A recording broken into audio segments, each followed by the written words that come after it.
Deixa sua Bíblia aberta em Apocalipse capítulo 1. Uma introdução ao livro do Apocalipse. Nós vamos então começar a partir de hoje uma série expositiva do livro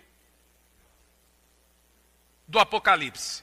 É o único livro na Bíblia que tem o nome de Jesus como autor. Apesar que Jesus inspirou as Escrituras, esse é o que tem o nome dele como autor. É como se... É igual às cartas de Paulo. Paulo também não escrevia. Ele tinha alguém que escrevia e ele falava e alguém escrevia. A mesma coisa Jesus fez. Ele falava e João escrevia. Então é o livro de Jesus Cristo que é o livro do Apocalipse. Apocalipse 1:1 já diz aqui, revelação de Jesus Cristo. De quem é o livro do Apocalipse? É o livro de Jesus. Diga, é o livro de Jesus. Só uma introdução então sobre esse livro. João, quando recebeu essas revelações, ele estava exilado numa ilha prisão por nome Patmos. Ele foi exilado lá pelo rei Domiciano, que era considerado o segundo Nero. Esse rei não quis matar o apóstolo João, com medo de João virar um mártir. Se ele matasse João, ele ia dar mais munição para o cristianismo. Então o que ele fez? Ele exilou João numa ilha prisão, onde ficavam os piores criminosos, os maiores assassinos da época ficavam nessa ilha chamada Patmos. E é lá em Patmos que Jesus então aparece para João e dá a ele todas as revelações do final dos tempos. O Apocalipse tem revelações parecidas e similares com o livro de Daniel. Inclusive o livro de Daniel é considerado o Apocalipse do Velho Testamento. Era o livro do final dos tempos e é ainda o livro do final dos tempos que os judeus ainda leem, que é o livro de Daniel. Quando eles querem saber o que vai acontecer no fim dos tempos, os judeus leem o livro de Daniel. E o livro do Apocalipse é um livro revelador, né? O tema do livro do Apocalipse se concentra na vitória de Cristo e de sua igreja sobre Satanás e sobre os seus seguidores. Isso está registrado a partir do capítulo 17, no verso 14. A intenção do livro do Apocalipse é mostrar que as coisas não são como parecem ser. O diabo, o mundo, o anticristo, o falso profeta e todos os ímpios perecerão. Essa é a intenção do livro do Apocalipse. Mas a igreja e a noiva do Cordeiro triunfará.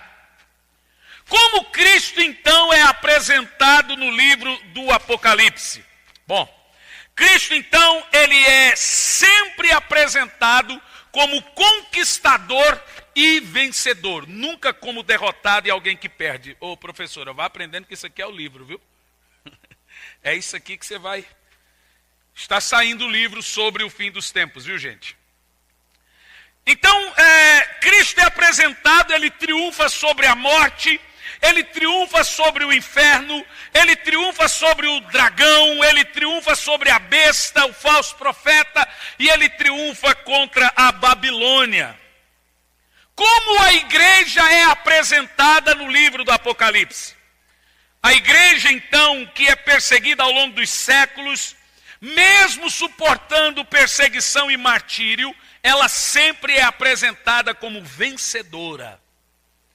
Os juízos de Deus mandados da terra, no caso aqui, passam a ser uma resposta contra a perseguição que o mundo faz a essa igreja, né?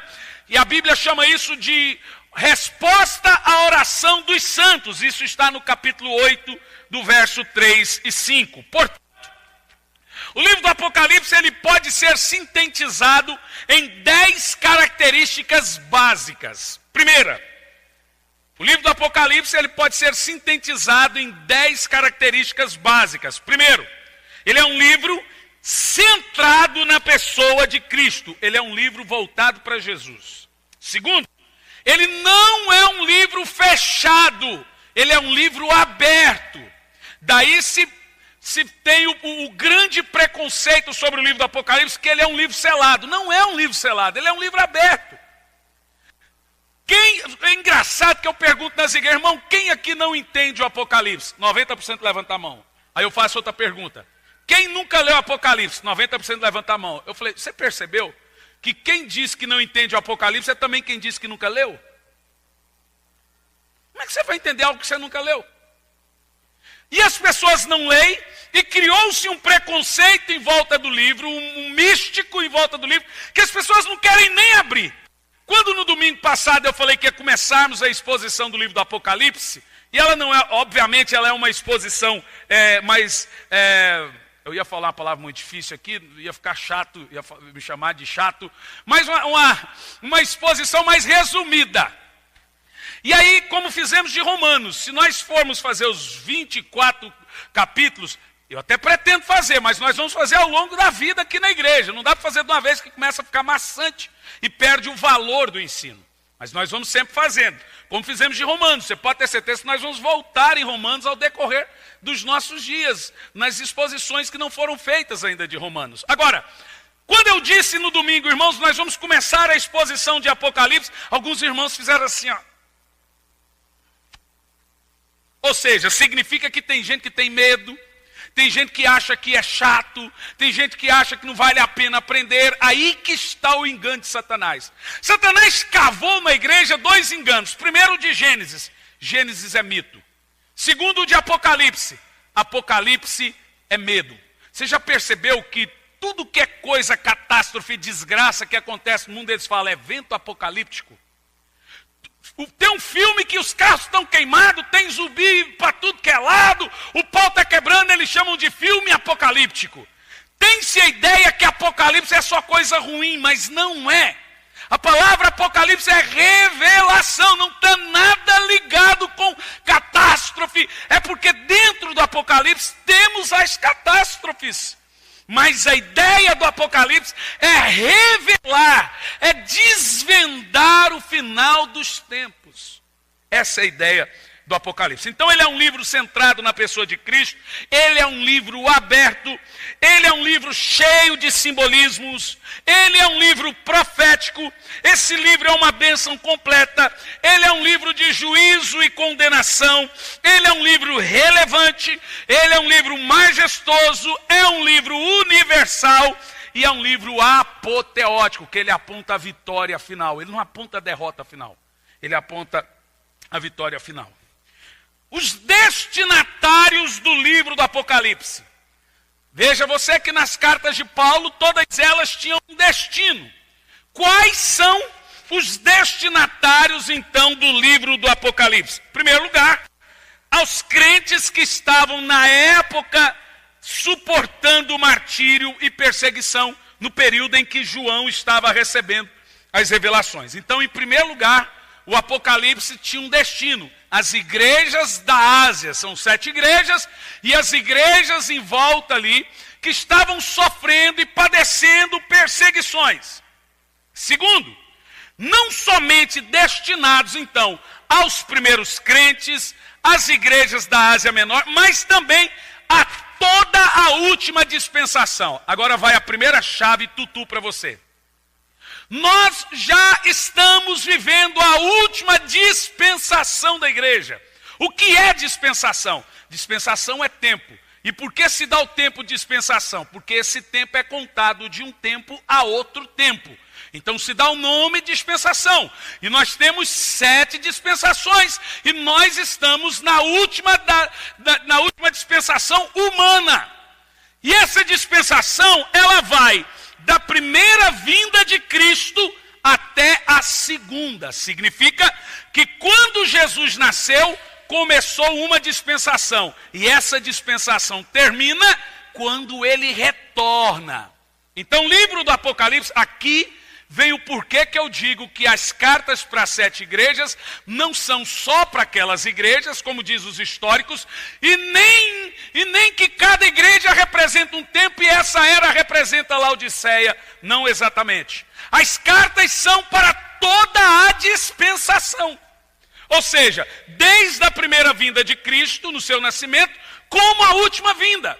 Ou seja, dentro da última igreja, que no caso somos nós, a igreja de modo geral, nós temos as características das 7 igrejas para a qual a carta foi direcionada. O livro, no caso do Apocalipse, foi direcionado. Significa que quando nós entrarmos nas questões das 7 igrejas, você vai se assustar. Você vai perceber a investigação de Jesus com a sua igreja. E olha, irmãos, quando eu estava lendo isso, porque eu lendo e relendo dentro do avião, que é quando eu tenho mais tempo, é dentro do avião, e quando eu estou viajando, eu me causa pânico quando eu vejo Jesus investigando a igreja na última dispensação. Onde é que Jesus está aqui agora? Nesse momento. Não, Jesus está aqui porque é onde tem 2 ou 3, de fato, nesse ponto. Mas Jesus está aqui investigando. E ele está investigando as qualidades e as falhas dessa igreja. E o papel de Jesus na última dispensação é silêncio. É como um supervisor está com a prancheta observando e anotando. E depois ele vai chegar e dizer, eu conheço, eu vi, eu sei, eu entendo. Então Jesus está no papel hoje investigativo. Então, o endereço da carta é para a primeira igreja e para a dispensação atual. Nós estamos na dispensação da carta. Quem entende o que eu estou falando? Quem está entendendo, diga amém. Então o livro foi enviado para as 7 igrejas da Ásia Menor, com o propósito de trazer a última mensagem. Veja, a última mensagem que vai para a última dispensação, que vai da primeira até a segunda vinda de Cristo. Ainda estamos na introdução do livro do Apocalipse. Dentro do livro do Apocalipse, agora você vai entender porque 99,9% das igrejas não pregam o Apocalipse, honestamente falando. Você que veio de outra igreja, quantas vezes lá se pregou o Apocalipse? Responda para você. Não vou longe não. Quantas vezes se pregou Romanos? Eu não vou longe não. Quantas vezes se pregou o Novo Testamento? É difícil. Olha, eu concordo, tem igreja que prega, mas é raro igrejas que pregam. Eu conheço muitos irmãos e quem nos assiste não viste o chapéu, só viste o chapéu quem não prega. Eu conheço muitos irmãos que não pregam o Novo Testamento, porque o Novo Testamento é revelação, é teologia, é disciplina, é doutrina, e ele não tem nada de triunfalismo. No Novo Testamento não tem mar se abrindo, no Novo Testamento não tem água saindo da rocha, no Novo Testamento não tem pão caindo, no Novo Testamento, o Velho Testamento é só triunfo, é vitória, é Deus vencendo junto com o povo, é o pau quebrando. É bacana, eu acho legal, isso tem que ser pregado também, encorajar o povo. Mas o Novo Testamento é diferente, irmão. O Novo Testamento ele é aplicável. Desde o livro de São Mateus até o livro do Apocalipse, ele é aplicável, é prática pura. Então o livro do Apocalipse não é pregado. Ele não é ensinado. Muito se dá porque tem pastor, eu vi um pastor de uma grande igreja em Curitiba que falou para mim que se ele pregar o Apocalipse, o povo da igreja dele fica preguiçoso. Não, pastor, a gente não prega a volta de Jesus porque as igrejas que pregam a volta de Jesus deixam o povo preguiçoso. Falei, por quê? Não, porque o povo começa a pouco que Jesus vai voltar, então não vai. Falei, irmão, que argumento ridículo esse.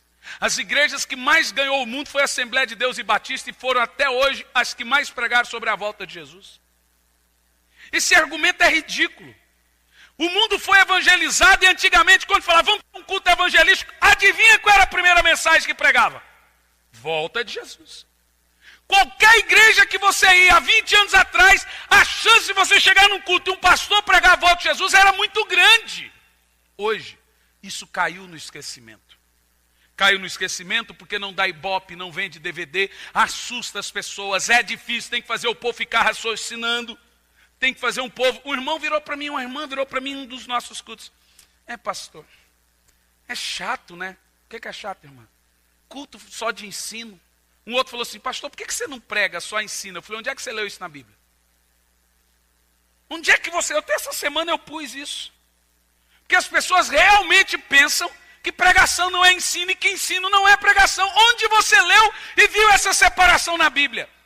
Eu quero te explicar que Jesus decide por todo mundo pregar o evangelho ensinando-os. O ensino é a pregação e a pregação é o ensino do evangelho. Não tem como separar uma coisa da outra. Eu nunca vi. Como é que um pregador prega sem ensinar? E como é que o ensinador ensina sem pregar o evangelho? Isso é coisa de homem, gente. Pastor, é que é chato, né? Tem que ficar com a cabeça quente. Eu falei, irmão, é aí que está o problema. Um culto como esse faz você pensar. E o povo não quer pensar mais hoje. Você tem que mastigar e cuspir na boca dele. Prontinho. Mas aqui nós vamos continuar fazendo o que Deus me mandou fazer para essa igreja. Amém? Quem recebe, diga amém. Existem 3 interpretações do livro do Apocalipse. Isso aqui já é para você aprender. Só recapitulando, quem esteve há um tempo atrás no simpósio vai lembrar. Mas como tem muito tempo, acho que talvez nem lembre. Primeira interpretação é chamada de interpretação preterista. São 3 escolas teológicas que ensinam o livro do Apocalipse. Cada uma tem uma visão do livro do Apocalipse. A primeira se chama preterista. Segundo essa escola, tudo que é profetizado no Apocalipse já aconteceu. Por isso, preterista. Essa escola crê que o Apocalipse não tem nada a ver com o fim dos tempos, só com o início da igreja. A segunda escola é chamada de escola futurista. Segundo essa interpretação, a partir do capítulo 4 tem a ver com os últimos dias. No meu caso, para mim é a interpretação mais coerente de todas as escolas. Nós vamos aprender isso. A terceira escola é chamada de escola histórica. Segundo essa linha de interpretação, o Apocalipse é uma profecia apenas simbólica e para toda a história da igreja até a volta de Cristo. Isso significa que o Apocalipse, ele é literal. Ele se entende historicamente. Essa é a chamada interpretação histórica. Significa que eles creem que nada no Apocalipse é literal e apenas simbólico. Chamada de interpretação histórica. Ainda há 3 correntes interpretativas dentro do livro do Apocalipse, 3 escolas. Primeiro, é chamada de corrente pré-milenista. Milênio é a ideia de 1000 anos que Jesus vai governar na terra, viu gente? Então, pré-milenismo crê o seguinte, pós-milenismo crê o seguinte, que a segunda vinda de Cristo só acontecerá depois de um longo período de retidão chamado milênio. O pós-milenista crê que só depois que a igreja implantar o reino na terra, aí nós temos lá o Bill Johnson que crê nisso, por isso que eles têm um ministério chamado Jesus Culture, que é cultura do reino, trazer a cultura do reino na terra. Isso é chamado de pós-milenismo. Só depois que não tiver mais favela, tiver retidão, paz, e a igreja avançar culturalmente, aí Jesus volta. Isso é chamado de corrente pós-milenismo. Os pós-milenistas dizem que Jesus voltará depois que a igreja implantar o reino. Vocês entendem o que eu estou falando? A corrente pré-milenista diz o seguinte, que a segunda vinda de Cristo não acontecerá depois do milênio, e sim antes do milênio. No caso do pré-milenismo, nós somos pré-milenistas, nós acreditamos que não é a igreja que implanta o reino, é Jesus que implanta o reino literal, porque o reino espiritual já está aqui, ele já está em nós, amém? Mas o reino físico chamado milênio é Jesus. O pré-milenismo foi a posição, agora escute isso aqui, ainda nós estamos na parte técnica, porque se você não entender isso, você não entende nada. Quem está entendendo, diga amém. O pré-milenismo foi a posição oficial da igreja cristã até o 4º século. Isso aqui é história. Todos os teólogos, tanto o pós-milenista como o amilenista, sabem que até o 4º século, até Agostinho, ninguém tinha uma outra posição a não ser a do pré-milenismo de que Jesus voltaria e implantaria seu reino. Todo mundo cria nisso. Portanto, o pré-milenismo, os pais da igreja como Justino, Marte, Tertuliano, Lactâncio, Papias, Irineu, Hipólito, eles eram os que pregavam até o 4º século sobre essa linha. Até o 4º século, quando veio Agostinho, trazendo a ideia do chamado amilenismo. O amilenismo veio antes do pós-milenismo. Agostinho foi o primeiro homem a dizer que não, que já estávamos no milênio. Aí é chamado amilenismo. O amilenismo, então, ele crê que não existe milênio literal. Ele crê que existe um milênio simbólico. que a igreja já está nesse milênio simbólico. Eles não acreditam no milênio literal, eles acreditam que o reino de Deus já está em nós.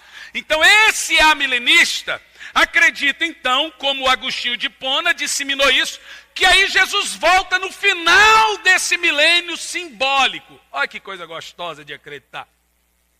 Significa que nós estamos vivendo uma era de paz, uma era de amor. Jesus já está reinando em toda a terra, a cultura do reino já desenvolveu. Amém, gente? Não. Então ainda nós dividiremos o Apocalipse aqui nesses ensinos em 7 sessões. Primeira sessão, do capítulo 1 ao 3, 7 candeeiros. 4 ao 7, 7 selos. 8 a 11, 7 trombetas. 12 a 14, a tríade do mal. 15 a 16, as 7 taças. Sexta sessão, a derrota dos agentes de Satanás. Sétima sessão, o reinado de Cristo com as almas dos santos. É por isso que nós vamos passar aqui nesses dias. Quem quer aprender aí? Irmão, você teria que pagar, é muito caro para aprender isso aqui, viu? Pensa numa coisa que eu paguei R$480 por mês para aprender. É o preço da faculdade. É só ver quanto que esses alunos estão pagando lá na escola para aprender isso. É, irmão. E vocês estão... Valorizem. Amém? Primeiro que isso aqui é um tesouro para nós. Vamos lá, exposição. Saindo da introdução, a exposição de Apocalipse capítulo 1. Vamos ler até o versículo 3. Revelação de Jesus Cristo que Deus lhe concedeu para mostrar aos seus servos os acontecimentos que em breve devem se realizar. E que ele, por intermédio do seu anjo, expressou ao seu servo João. Verso 2. O qual comprovou tudo quando viu da palavra de Deus e o testemunho de Jesus Cristo. Verso 3. Bem-aventurados os que leem. Leia isso bem alto. Bem-aventurado os que leem e os que ouvem essas palavras desta profecia. Esse texto deixa claro que você que está aqui, lendo e aprendendo Apocalipse, é o quê? Eu fico me perguntando, por que isso aqui não é pregado? A Bíblia diz que se torna feliz quem ouve essas profecias. Bem-aventurados os que leem, bem como os que ouvem as palavras desta profecia e obedecem às orientações que nelas estão escritas. Porquanto o tempo desses eventos está às portas. Vamos começar aprendendo. Do verso 1 ao verso 3, o instrumento a quem Deus revelou a glória do noivo. Deus tem um plano distinto para usar os seus servos. O Espírito Santo, meus irmãos, usou João para escrever os 4 evangelhos, para escrever 3 cartas e para escrever o livro do Apocalipse. Eu tenho uma inveja santa de João. Uma inveja bem sadia assim, né? Cada um desses eventos dado a João tem um propósito na Bíblia. O livro do Apocalipse tem um propósito.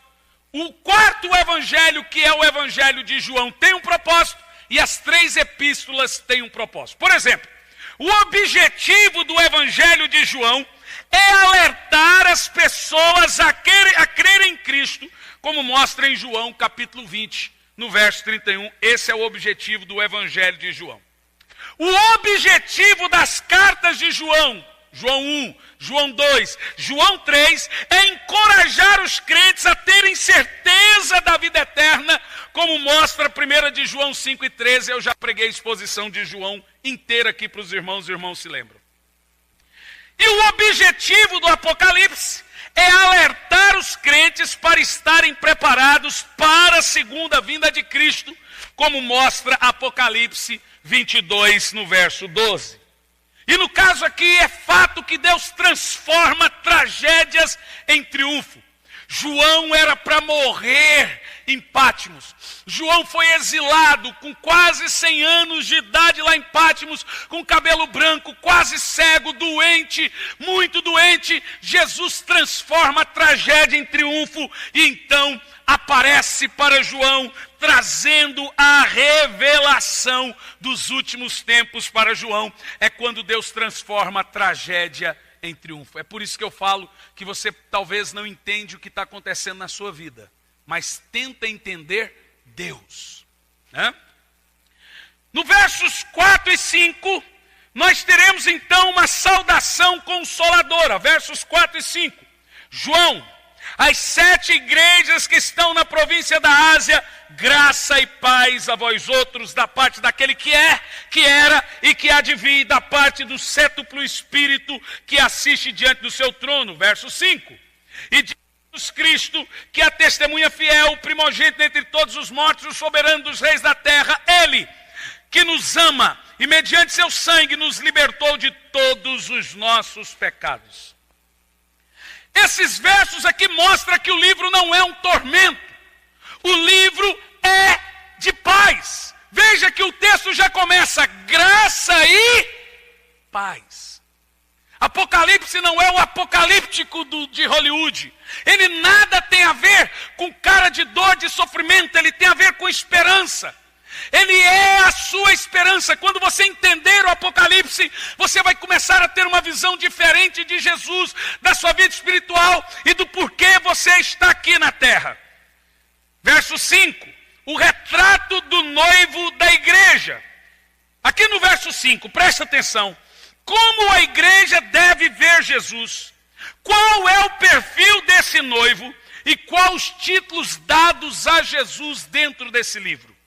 Bom, o apóstolo João então nos menciona 3 títulos dados ao glorioso Jesus. Verso 5, ele é chamado de fiel testemunha. Ainda no verso 5, ele é chamado de primogênito dos mortos.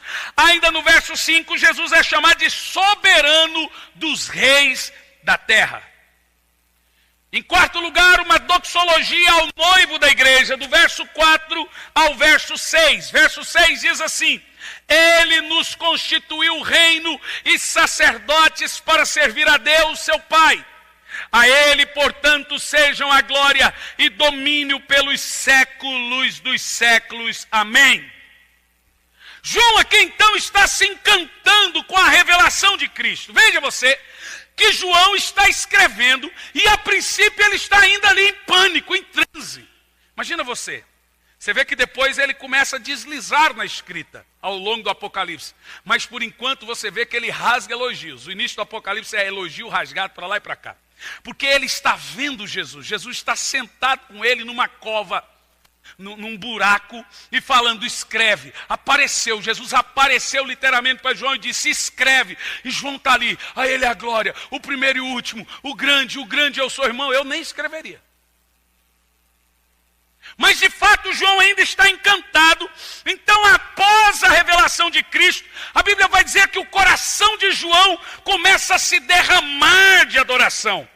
E por que a igreja deve adorar o seu noivo? Verso 4 e 5, João vai dizer por que devemos adorar Jesus? Porque ele nos amou. O amor de Cristo é algo que nos pertence. A Bíblia diz que ele nos amou, ele ainda nos ama e ele nos amará até o fim. Por que que ele nos libertou dos nossos pecados? Por amor. Isso também está nos versos 4 e 5. Isso fala de um ato de redenção concluído. Aí do verso 4 ao 6, nós devemos adorar Jesus porque ele nos constituiu reis, reinos e sacerdotes. Diga amém. Agora nós vamos ter a revelação majestosa, o ápice da mensagem de hoje. A gloriosa aparição do noivo no verso 7. Agora presta atenção. Até o verso 6, João está fazendo a introdução do que ele está vendo. Ele está empolgado. Ele está apaixonado pela aparição de Jesus a ele na ilha de Patmos. Então você vê ele dizendo, o primogênito dentre os mortos, soberano. Isso aqui é adoração. Você vê, mas no verso 7 ele realmente, agora ele começa a escrever. Você começa a perceber essa transição? Agora ele começa a dizer o que Jesus está mandando ele escrever. Eis que ele vem com as nuvens e todo olho o verá. Até mesmo aqueles que o transpassaram, e todos os povos da terra se lamentarão. Todos os teólogos sérios afirmam que a verdade do retorno de Cristo é a verdade mais preciosa que contém na Bíblia acerca dos últimos tempos. Desde o nascimento de Jesus e sua morte, a maior verdade da Bíblia hoje é que Jesus vai voltar. Não tem pastor sério, cheio do Espírito Santo, que negará essa verdade. Agora, o apóstolo São Pedro, na sua segunda epístola, um dia nós vamos fazer a exposição de Pedro, ele só fala, também quase um apocalipse. O apóstolo São Pedro disse que a característica do falso profeta não é dizer que Jesus não vai voltar. Não é também negar o retorno de Cristo, é ficar calado. Não tem nenhum doente da cabeça que vai falar, gente, Jesus não vai voltar, e não ser chamado por doido. Então eles não falam isso, eles apenas negam ou zombam da volta de Jesus. Então escuta aqui, igreja. A maior prova que Jesus volta nessa geração é que as pessoas não estão pregando sobre isso.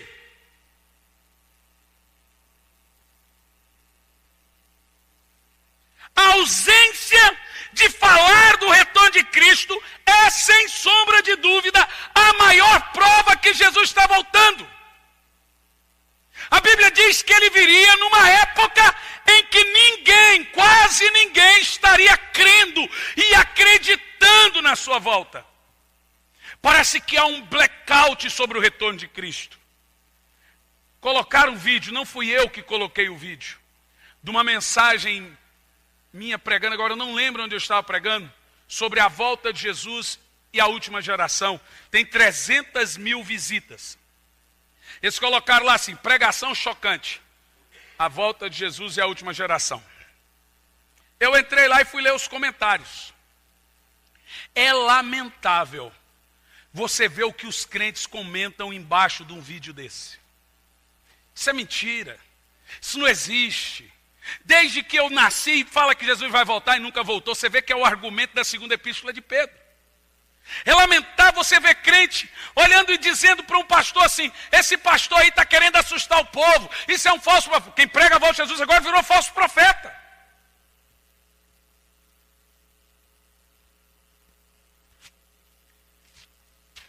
A verdade mais preciosa da Bíblia está escrita aqui. Eis que ele vem com as nuvens e todo olho verá. Essa é a nossa mensagem. Essa é a mensagem da igreja labutante, da igreja de Jesus verdadeira. Essa é a mensagem. Jesus voltará. Jesus voltará. Todo pastor, homem de Deus, deve dizer isso repetidas vezes. Jesus vai voltar, Jesus vai voltar, Jesus vai voltar. Cansou? Diz de novo, Jesus vai voltar. Ele está vindo, Ele está vindo, Ele está vindo. Essa é a mensagem. Isso deve, irmãos, encher o coração dos crentes. Isso deve fazer você falar assim, meu Deus, você já imaginou se fosse hoje? Se você já sonhou com o retorno de Cristo, é só você imaginar com qual sentimento você acorda depois de um sonho desse. Eu não quero que Jesus volte, irmão, só porque o mundo é ruim e não presta, que de fato o pior lugar do mundo é o mundo. Eu quero que Jesus volte porque eu quero vê-lo. Olha o que João fala quando vê Jesus. E veja você que João foi um dos últimos apóstolos a crer em Jesus. Ele era discípulo de João Batista. Junto com Tiago, foi difícil para eles acreditarem em Jesus. Mas ele se tornou apaixonado por Jesus.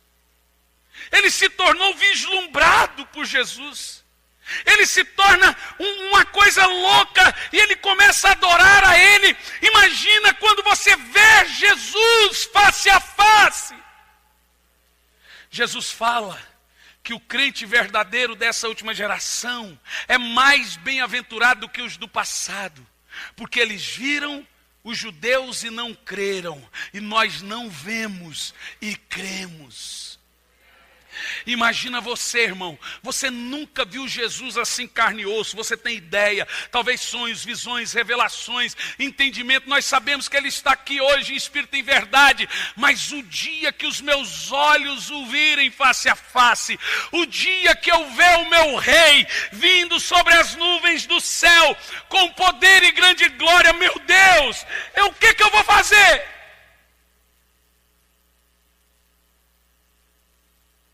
Aí, sabe o que você vai dizer? Por isso que eu me tornei crente.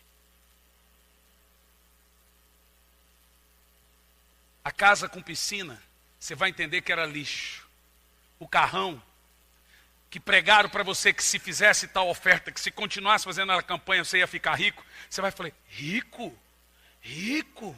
Rico? Rico é estar aqui com o meu amado. Não é nada disso, irmão. Isso é evangelho. Agora, Cristo vem para que Jesus volta?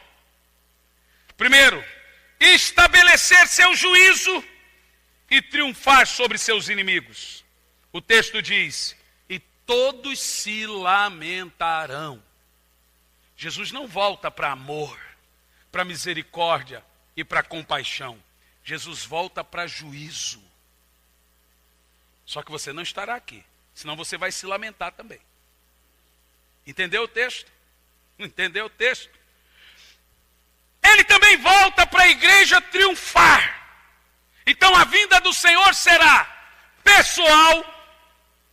Ele mesmo vai voltar. Quando Jesus estava no Monte das Oliveiras, depois de ressuscitado, os discípulos, os homens olhando para o céu, o anjo disse, varões galileus, por que vocês olham para o céu com tanto espanto? Esse mesmo Jesus que vocês veem subir, há de retornar dessa mesma maneira. Não é um anjo que vai vir, não é Miguel que vai vir, não é Gabriel que vai vir, é o Jesus que morreu e ressuscitou. Ele voltará pessoalmente.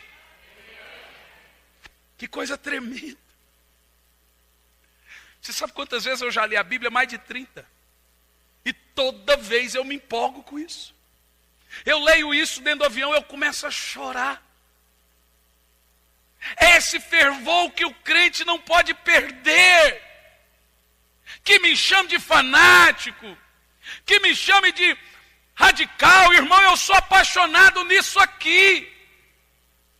Eu vivo para isso. Eu já disse 1, 2, 10, 15 vezes o tempo de estudo que eu gasto com a Bíblia. Vai na minha casa, eu vou te mostrar quantos livros eu leio por dia. Cada livro dessa grossura.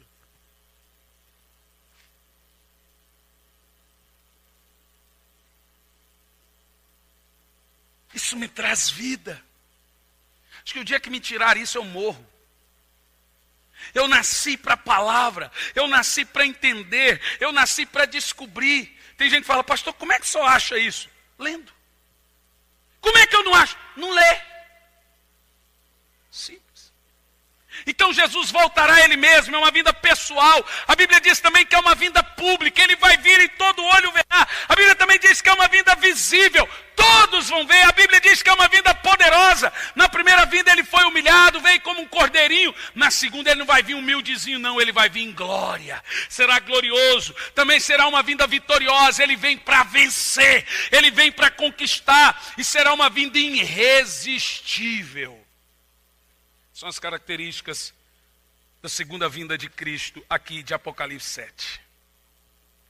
No verso 8, Jesus, depois de dar a característica da sua vinda para João, ele diz, eu sou o Alfa e o Ômega, declara o Senhor Deus. Espera aí, Jesus está falando com João, no verso 8, o que ele diz? Eu sou o Alfa, o Ômega, declara o Senhor Deus, aquele que é, que era e que há de vir, o Todo-Poderoso. Quem é que está falando com João? A divindade é um negócio poderoso, né? Agora, a partir do verso 9 até o verso 11, eu coloquei o título aqui nessa afirmativa: com os pés no vale, mas com a cabeça no céu. Porque João vai nos apresentar aqui um homem que tem comunhão e intimidade com os crentes da Ásia. Veja bem, eu, João, irmão e vosso companheiro de sofrimento no reino e na perseverança na fé em Jesus, estava na ilha de Patmos por causa da palavra de Deus. Não é por dinheiro, não é cueca. Não é por não pagar imposto. Não é por comprar fazenda. Porque pastor preso hoje tem um monte. Mas eu quero ver pastor preso pela palavra de Deus. Os crentes, tem gente que fala, pastor, teve um pastor aí preso, que até tirou foto dele com a Bíblia aberta, na cadeia. De verdade teve. Tem muitos que são presos. Tem uns que põem negócio no joelho, e põe a igreja para orar, e a igreja começa a orar como se o pastor fosse preso por mentiroso. Senhor, nosso pastor está preso, é romântico. Mas há uma diferença dos pastores presos nos dias de hoje para os pastores presos na igreja primitiva. Os pastores presos na igreja primitiva eram presos por testemunha de Jesus e pela palavra de Deus. Não é por escândalo. Não é por escândalo. E João continua. E no dia do Senhor, eles criam então, aí tem linhas interpretativas, que aqui era o domingo. Achei-me exaltado no espírito quando ouvi atrás de mim uma voz forte. Até o verso 11. Com som de trombeta. E dizia, escreve em um livro o que vês e envia-o a estas 7 igrejas. Éfaso, Esmirna, Pérgamo, Tiatira, Sardes, Filadélfia e Laodiceia. Presta atenção. João agora vai mostrar para onde o livro está sendo destinado. As 7 igrejas da Ásia, como falamos no início. João está banido, isolado, preso, com os pés no vale, mas a cabeça dele está no céu. Irmão, você pode estar passando por um vale, por um exílio, mas faça como João. Mantenha a sua cabeça focada no céu, que Jesus vai aparecer para você. Foi tão simples o que eu falei, mas também foi tão profundo.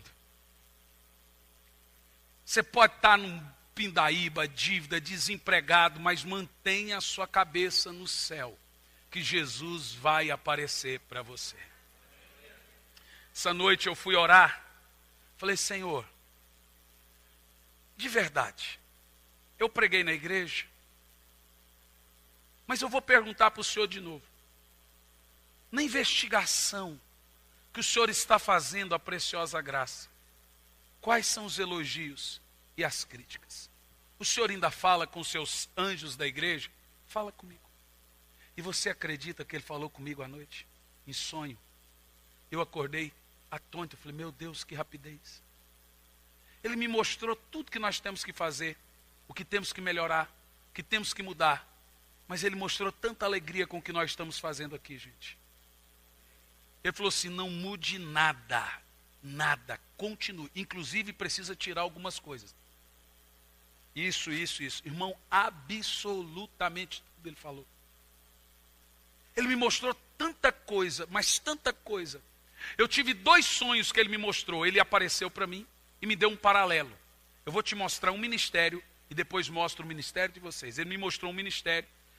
Esse pastor nesse ministério dirigia um carro velho, um carro bonito, lindo, mas todo enferrujado, sem vidro, com os pneus furados.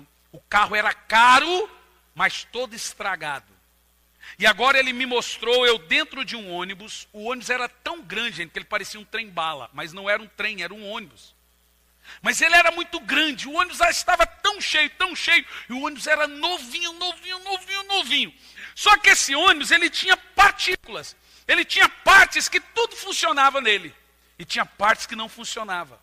Tinha partes que estava perfeito, tinha partes que não estava bom. Eu comecei a andar nesse ônibus, demorava horas andando no ônibus, e aí esse homem falava, ó, isso aqui ó, precisa mudar. Isso aqui não está funcionando. Num ônibus desse, com essa característica, caro, novo desse jeito, isso tem que funcionar.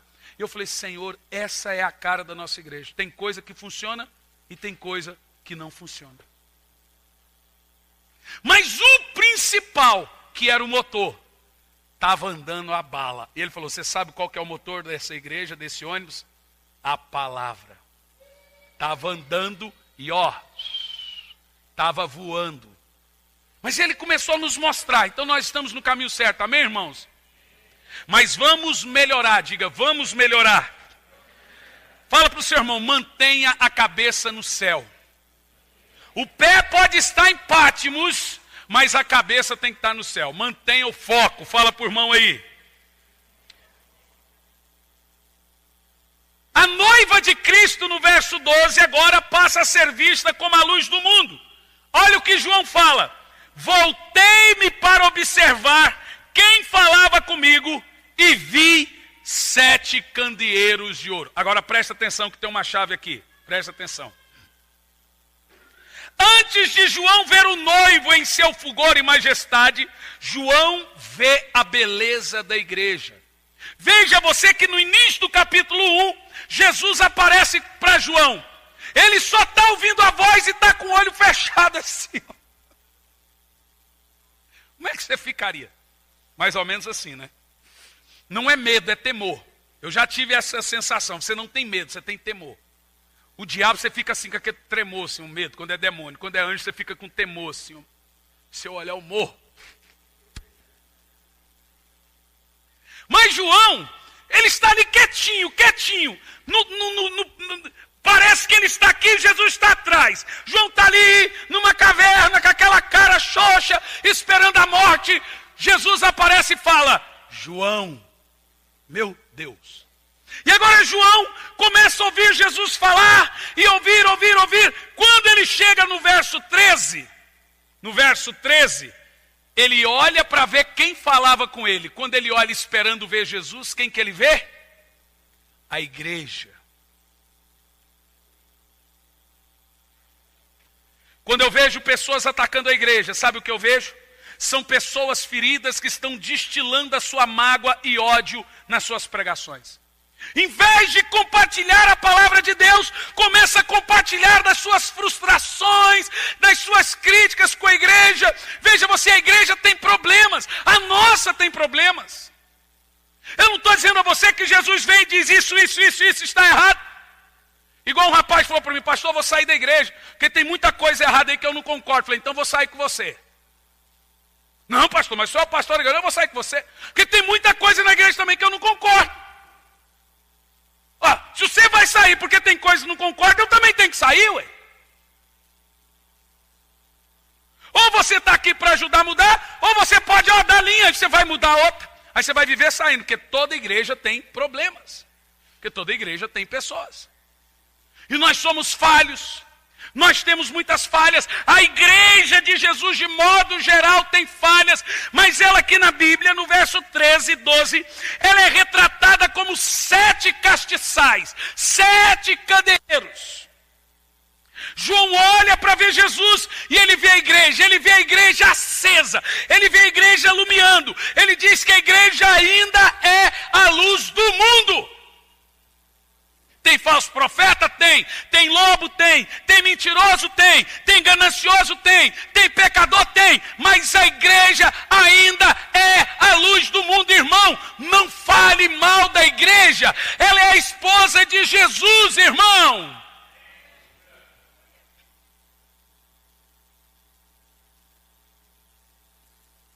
Não, pastor, mas a igreja está... Um rapaz chegou para mim e disse, pastor, a grande verdade, essa semana que passou na igreja aí, a grande verdade que a igreja hoje está pior que o mundo. Eu falei, é verdade. Mas você sabia que Paulo já falou isso há 2000 anos atrás? Paulo lá, na sua epístola aos Coríntios, falou assim, há pecados entre vocês que nem acontece entre os ímpios. Então veja você que esse negócio de igreja pior que o mundo não é de hoje. Paulo diz para os irmãos da igreja primitiva, vocês praticam coisas que nem ímpios têm coragem de praticar. E nem por isso Paulo fala, seus prostitutos, seus isso, seus aquilo, ele fala aos santos em Corinto. O que a igreja precisa fazer é descobrir o problema, isolar o problema e tratar o problema. Continuar pregando, continuar pregando, continuar pregando, continuar pregando, porque vai por mim. As pessoas erram, não conseguem lidar com a culpa e saem. E é isso que acontece. E quando elas saem, por não conseguir lidar com a culpa, elas se voltam contra a igreja dizendo, não cuidaram de mim. Misericórdia, irmão, deixa eu te falar uma coisa. Teve uma irmã que chegou e disse, pastor, eu tive problemas. E o senhor não me ajudou. O senhor não estava lá. Eu falei, irmão, é que a minha bola de cristal queimou. Eu não sei quando você está chorando. Eu não sei quando você está com dívida. Eu não sei quando você está com problema. Eu não sei quando você está precisando. E as pessoas realmente pensam que a gente sabe. Mas Tiago ensina que quando você precisa de ajuda, quando você tem problema, você tem que fazer o quê? Pedir. Se alguém precisa de ajuda, peça. E aí nós temos que te atender. E como que um pastor atende uma ovelha? Pondo uma coleira nele e ali como se fosse uma criancinha? Não, orando. Talvez você não consiga falar comigo, mas eu te garanto que eu oro por você todos os dias na madrugada. Tá bom ou não tá? Eu te garanto que eu estou cobrindo você com as minhas orações, porque João não ia na casa dos irmãos. Veja você que essa é uma das falhas que o Senhor mostrou dentro do ônibus lá para mim em sonho, viu? Veja você, nós precisamos crescer nisso e melhorar. Eu me comprometi com Deus e Deus falou, vou te dar sabedoria para treinar pessoas. Mas as pessoas não querem que o pastor Samuel os visite. Não querem que o pastor Ferdinando os visite. Teve uma que ligou na minha casa esses dias. A Belinha no meu colo chorando e ela metendo a boca em mim. Falei, irmã, minha filha está chorando. Não, irmã, estou falando para você que minha filha está chorando. Pá, desliguei. Minha filha estava aos berços, as pessoas não entendem. Você entende o que eu estou falando, gente? Você entende o que eu estou falando? Os apóstolos estavam presos, imagina como é que estavam esses crentes. João não cuida de mim. João não me visita.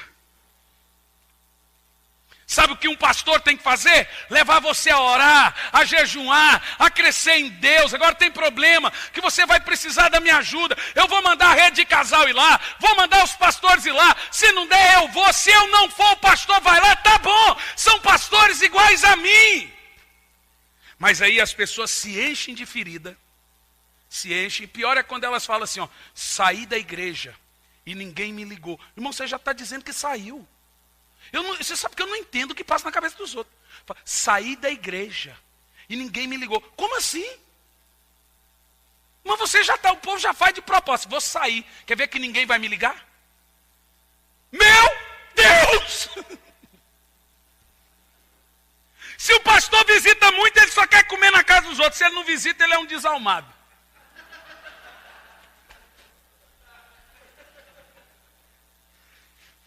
Esses dias, se o pastor é amoroso, é pegajoso. Esse pastor Samuel é chato. Deixa a gente em paz. Se ele não é pegajoso, esse pastor não tem amor. Porque tem um monte de gente que vem em mim reclamar do pastor Samuel que ele é chato. Ele chega na casa dos outros, fica buzinando, e grita, e não deixa a gente em paz, e não sei o que. É verdade, não foi uma, não foi duas, não foi três. E tem muita gente que vai reclamar para ele que o pastor não tem amor. Na realidade, irmão, eu estou aqui, eu vou pregar a palavra, irmão. Você não vai agradar todo mundo, nem Jesus agradou. E eu estou aqui, se você ama, você vai continuar. Se você vai continuar, nós vamos junto aí, a tampa e o balaio. Você não vale nada e a gente também não. E a gente vai assim para o céu. Tá bom ou não? Mas João, quando ele olha para ver Jesus, ele vê a igreja. Sabe o que eu aprendo com isso? Você nunca vai ter uma visão do Jesus glorificado sem a sua noiva. Jesus não é outro sem o corpo. Não é. Eu sei que é chato o que eu vou falar aqui, mas eu esperei passar tempo para corrigir. E quando a gente fala isso, os irmãos já sabem, já teve pastores muito importantes que veio aqui e pregou, que a gente depois vem e só dá umas ponderações. Não é que eles estão errados e tal, é que a gente fala besteira. Já aconteceu, eu estava pregando na igreja Videira, pastor Luiz depois pegou o microfone, irmãos, pastor Hernani é homem de Deus, uma benção, mas a gente crê diferente. É normal isso, amém? Veja, o apóstolo Valdir esteve aqui ministrando com a gente, foi uma benção. Quem foi abençoado? E eu quero deixar claro para o irmão que ele vai vir muitas outras vezes. Mas houve um dado momento que ele disse que vê a igreja como paralítico, tetraplégico, que só tem a cabeça e o corpo doente, não é isso? Eu falei que falou, não fale isso. Porque eu nunca vi essa imagem da igreja na Bíblia. Se você disser que tem parte da igreja assim, eu entendo.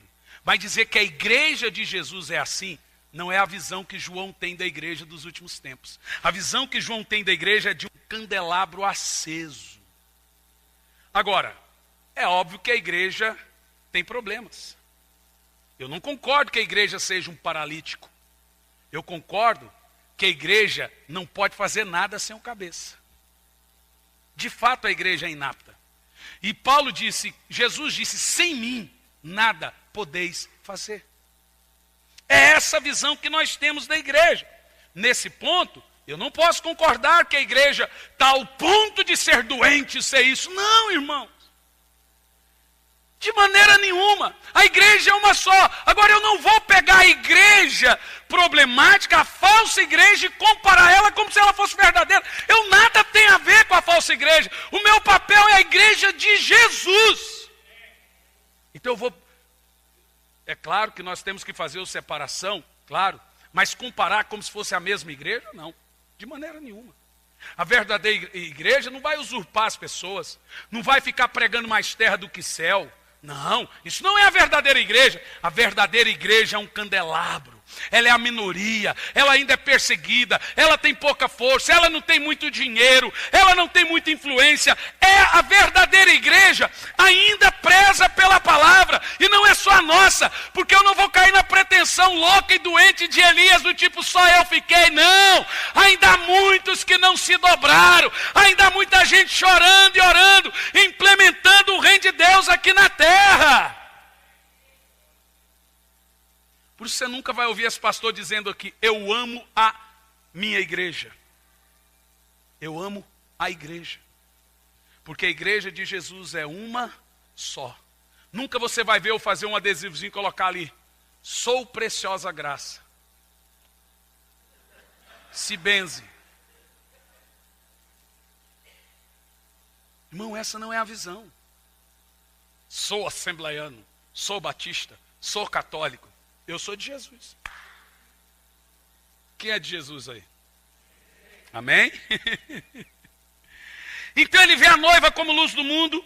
Antes dele ter a visão do Cristo exaltado, ele tem a visão da igreja. Isso nos ensina que o mundo só verá Jesus através da igreja. Ninguém verá Cristo sem a igreja. Nós precisamos da igreja, irmão. E nós precisamos da igreja como corpo e precisamos da igreja como congregação também. E vou mais longe. Precisamos da igreja como instituição. Porque se você não tiver instituição, nem culto você pode fazer. Sem instituição você não consegue abrir um orfanato. Sem instituição você não consegue ajudar os pobres. Sem instituição você não consegue doação. Sem instituição você não faz um casamento. Por isso que teve instituição. Só que instituição não é o mais importante. Ela é imprescindível, mas não essencial. O essencial é a igreja orgânica. A igreja instituição é imprescindível para organizar o organismo. Se nós não tivéssemos uma instituição aqui, nós não teríamos aberto essa igreja. Precisamos de assinatura dos vizinhos, precisamos de alvará, precisamos de tudo. São as leis do país. Agora, onde não se pode ter nem igreja e instituição, você só pode ter um modelo de igreja, a igreja orgânica. Eu não tenho nada contra quem é a favor de igreja orgânica, congregar só em cinema, mas esses dias um camarada disse, a nossa igreja não tem pastor. Nós somos a igreja. Eu falei, beleza, mas quando um casal chega lá com problema, Quem aconselha? A gente pega lá um irmão mais maduro que prega e ensina. É o pastor. Você só pôs outro nome nele, é o pastor. E o dízimo e oferta? Não, lá a gente não cobra dízimo e oferta. O povo dá o quanto pode. E o dízimo? Não, eles dão, quando entra lá, eles sentam e vão lá e dá o mínimo. Dízimo. Dízimo é o mínimo, 10%. E oferta? Não, a gente não fala, mas num dado momento do louvor, eles levantam lá e faz uma doação. Oferta. Na verdade, vocês mudaram o nome das coisas, irmão, é igreja. Vocês põem o nome do pastor de irmão mais velho. Ancião. Que bobeira! Que bobeira! Esse não é o problema da igreja. O problema da igreja não é o papel. O problema da igreja é que os lobos se infiltraram no meio. Esse é o problema. A coisa mais gostosa da igreja é sair do emprego e vir, assistir um culto, assistir a palavra, ouvir o louvor, adorar. Esse não é o problema.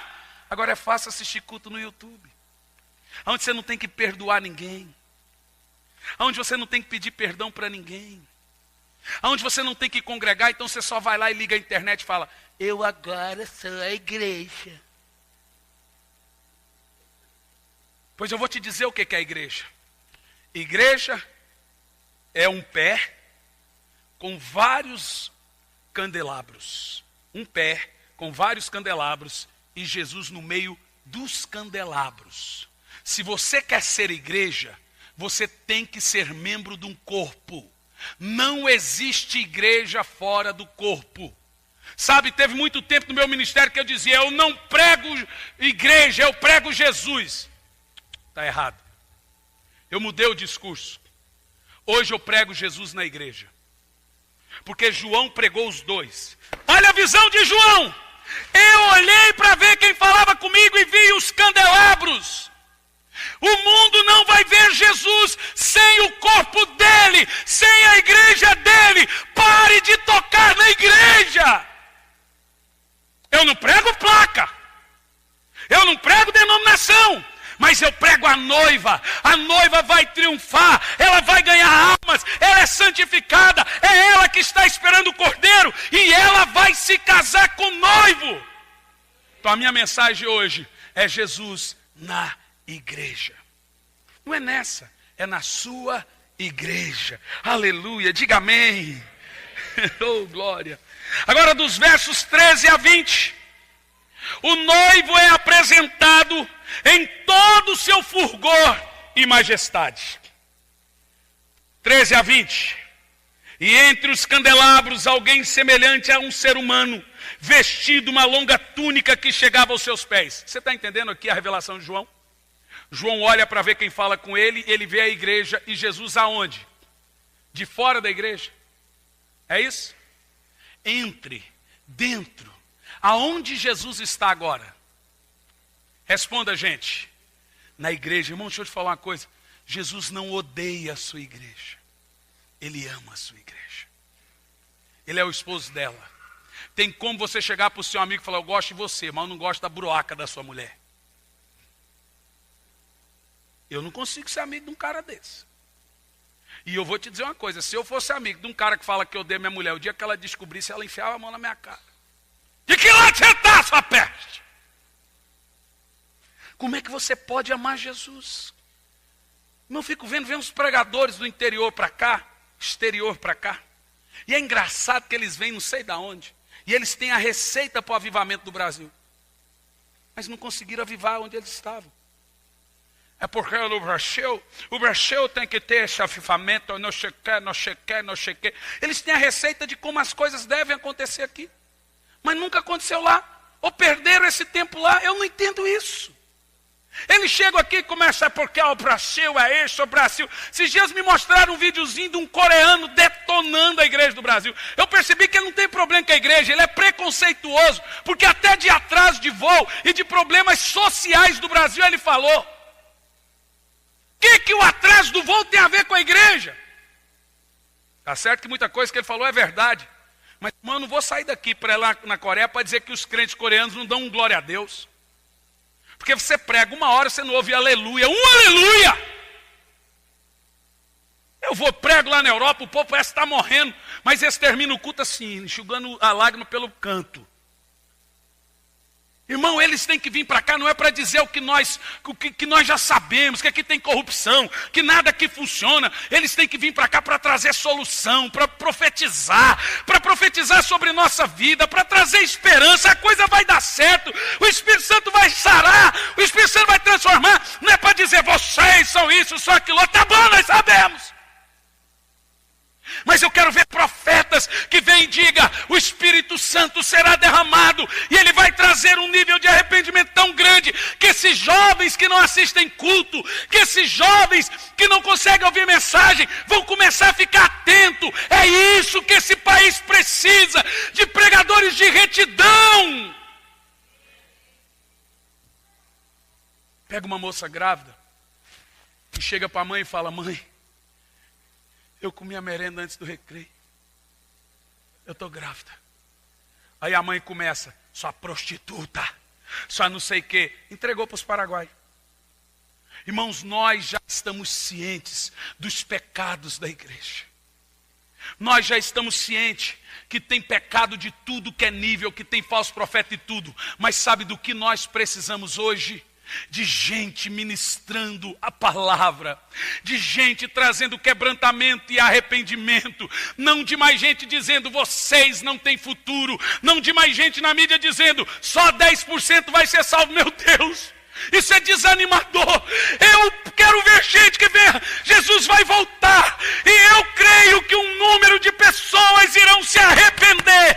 Eu tenho a esperança do Apocalipse, eu tenho a esperança que Paulo tinha, que chamou a igreja de Corinto de santos. Eu tenho a esperança que João tinha, de Jesus investigando a sua igreja e dizendo, mas arrependa-te, arrependa-te, arrependa-te, arrependa-te. Jesus ainda tem esperança com a sua igreja. Ah, mas tem uns caras aí que cobram para cantar, que são Satanás. Eu creio que quando a igreja se arrepender, ela vai parar de pagar. Eles só cobram porque tem quem paga. Você entende o que eu estou falando?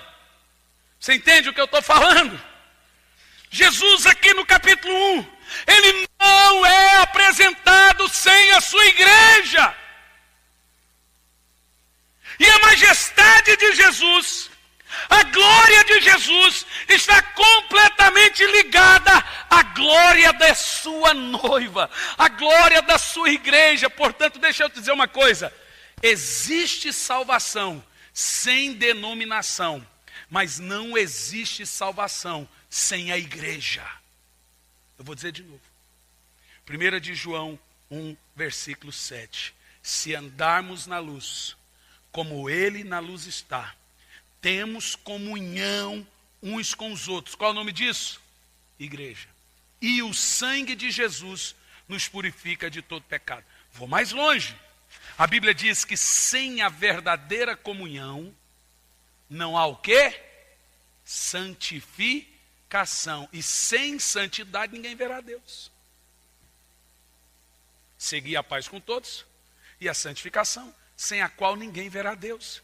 Jesus disse em João 17, que se Jesus não estiver na igreja, ele disse isso, o mundo não saberá por que ele veio. Se o mundo não vê Jesus, o mundo não vai ver Jesus numa Bíblia, o mundo não vai ver Jesus numa revista, ele não vai ver Jesus num filme, ele tem que ver Jesus em nós. E sabe como o mundo vai ver Jesus em nós? É ver você congregando, o testemunho que você dá, aqui você aprende, em casa você pratica.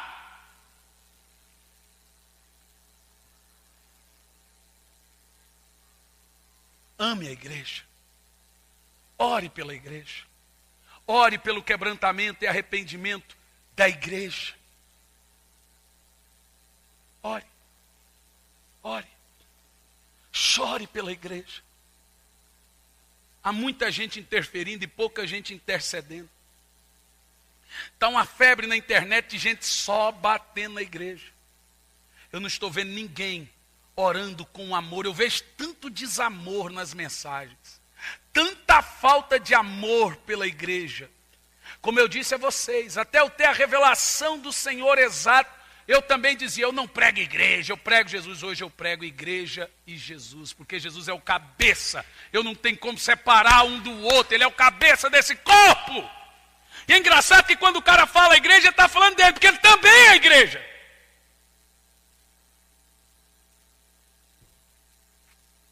Vocês entendem?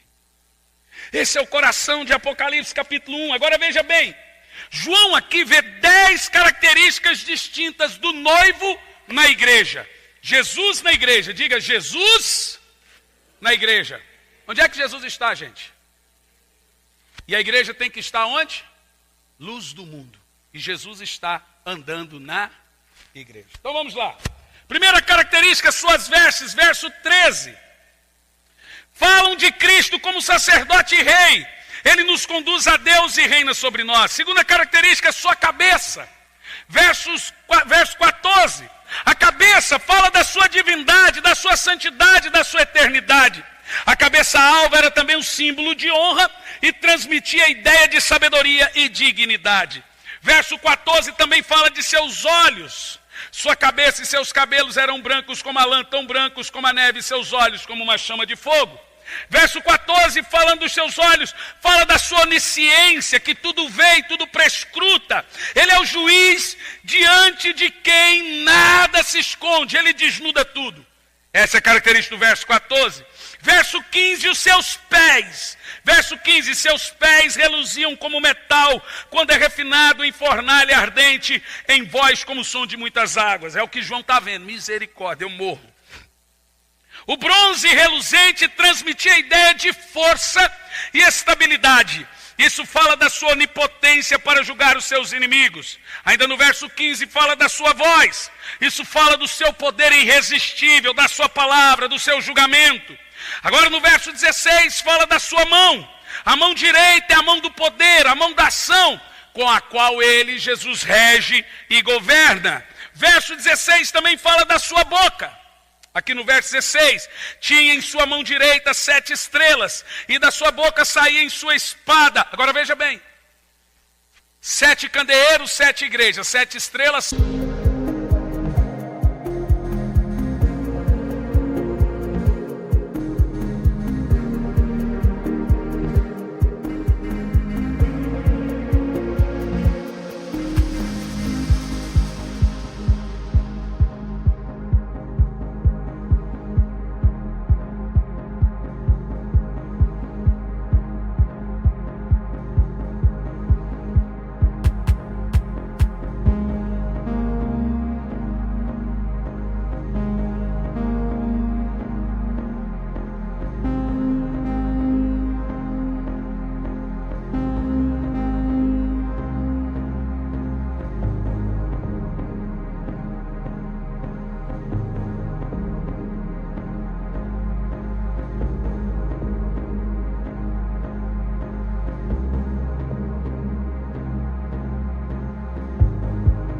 Sete pastores.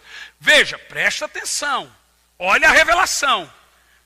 João vê, dentro dessas 7 igrejas, você tem igreja que tinha o trono de Satanás.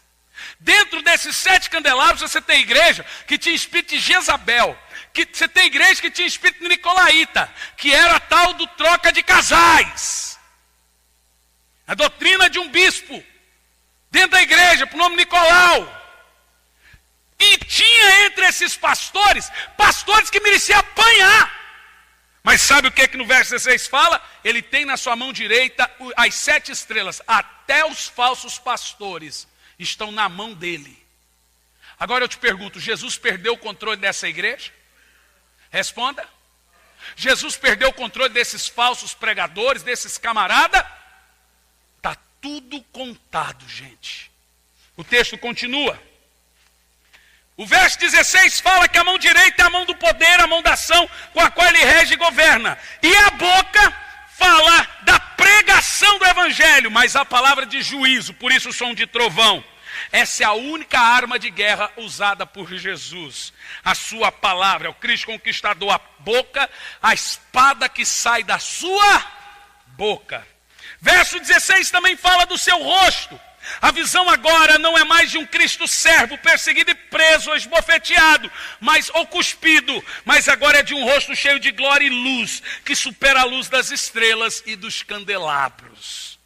O verso 17 fala da sua perenidade, o primeiro e o último. Ele é o criador e sustentador e consumador de todas as coisas. No verso 18, a sua vitória triunfal.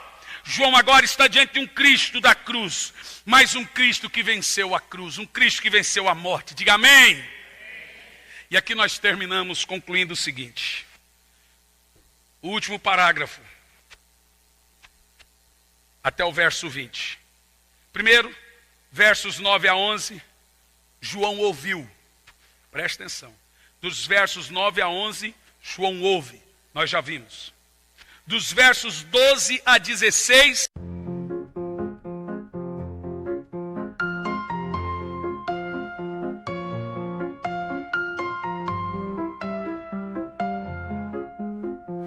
Dancing in the night, lost in rhythm tight, heartbeats take the flight, love sparks ignite, stars above us shine, euphoric feelings climb, held in beats of time, harmony so fine, symphony of love in the sky above.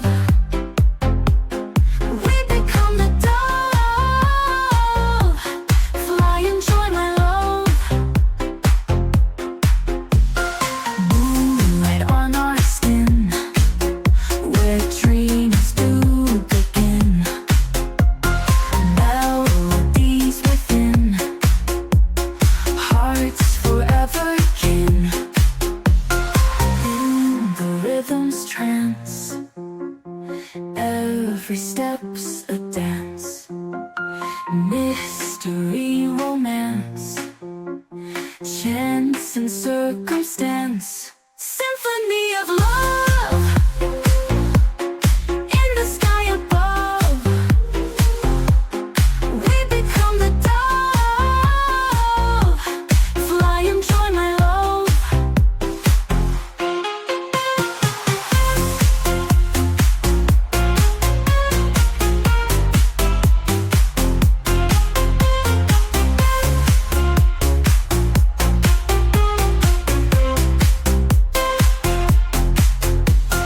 In the rhythm's trance, every step's a dance. Mystery, romance, chance and circumstance. Symphony of love in the sky above. We become the dove, fly and join my love.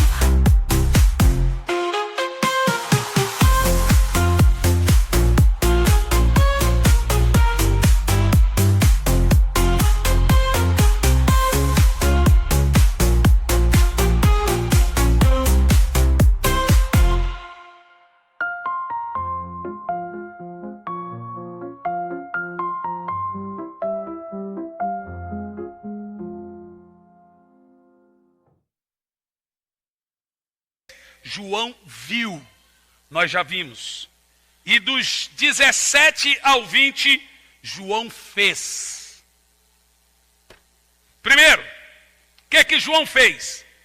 Versos 17 a 20. Assim que o vi, o admirei. Caí sobre os seus pés como morto. Uau, é isso que eu faria.